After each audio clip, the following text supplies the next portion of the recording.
Hi everyone, we've started spawning broodstock here at our hatchery facility. Broodstock are adult male and female salmon that are collected from the wild and spawned and then returned back to the wild. Eggs are collected from the females and fertilized and then incubated over the winter here at MSA. The eggs hatch into fry and are released next spring into the rivers their parents were collected from. I'd like to thank Blackbrook Salmon Club, Country Haven, and many of their guides who assisted us with this program this year. Our team's been hard at work to notch beaver dams throughout the Miramichi watershed. Adult salmon trying to return to their natal waters can be obstructed by beaver dams. By gently notching these dams and allowing water through, salmon can continue their journey to spawn, and beavers will repair their dams over time. Our team has already managed 40 plus dams during this critical time frame to encourage fish to travel to spawn. We appreciate tips from our members and supporters about beaver dams along the Miramichi River. As angling has come to a close in most regions of the Miramichi River, we are gearing up to communicate and lobby with DFO about observations from this past season. We continue to see and hear about increased striped bass populations above head of tide. Striped bass are native to the area, but their increasing population is out of balance with the ecosystem. We will continue to advocate for more accurate annual population assessments conducted by DFO, reassessment of catch limits, supporting First Nation commercial fisheries, and development of a precautionary approach for striped bass. Now is the time to push for these measures before the season opens again next spring.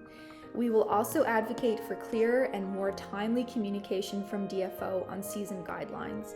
Again, we appreciate on-the-ground communication from anglers, guides, outfitters about how far up the river striped bass are being caught, as well as the numbers and sizes. Although angling for salmon was a tough go for many people these last couple of weeks, we've had reports of beautiful fish moving up. I've been reviewing the trapnet records and barrier records throughout this season. When I checked this morning, the latest numbers up to October 15th had not yet been posted for Millerton or Cassillis trapnets.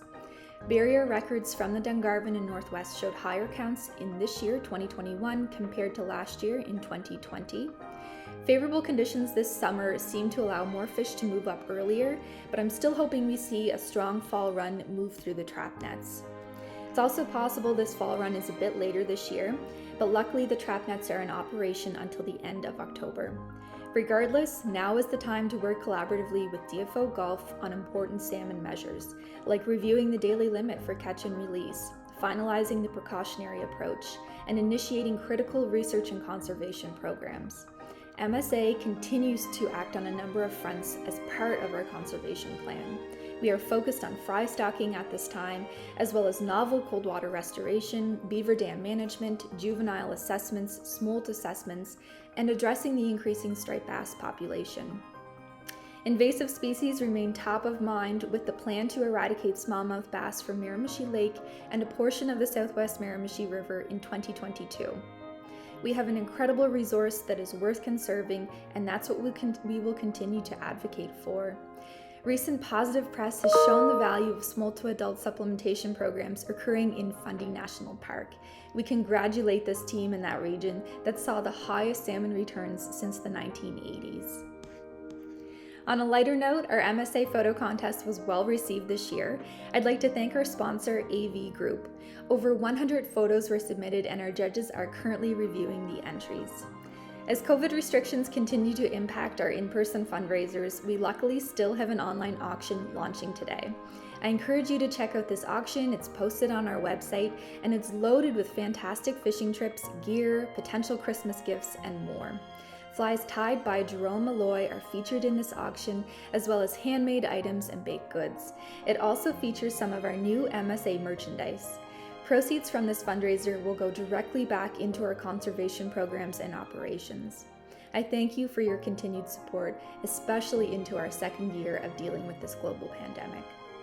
As soon as the final salmon and gross numbers from DFO trap nets are posted, we will be sure to share them with you. You can check out our website and social media channels for updates on all things salmon conservation. Have a wonderful week. To learn more about the Miramichi Salmon Association, visit our website for updates from the field, upcoming events, and more information about who we are and what we do. You can find this all at miramichisalmon.ca, or you can visit us on our social media channels, including Facebook, Instagram, Twitter, and YouTube.